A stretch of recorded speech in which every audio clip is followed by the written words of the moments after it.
Good afternoon mga ka-Apga. Kami ay nag-hunt. Time check tayo is 1:38 na mga ka-Apga. Hinihintay namin yung labuyo dito na hindi makuha-kuha. Didalawahan na namin. Ayun yung kasama ko.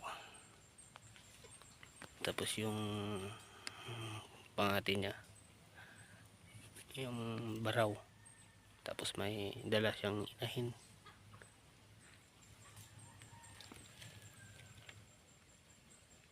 At ito yung sa akin si Baybay. Dito sa area na to mga ka nakuha ko si Baybay. Andun.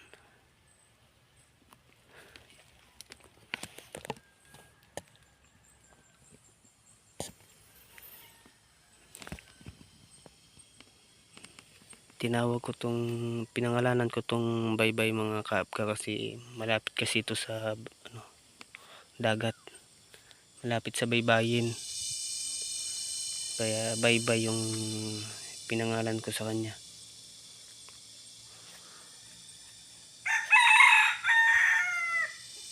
Ayun, natila ako yung sa kanya. Ayan mga kaapka, update na lang tayo mamaya pag natila ako na yung ligaw.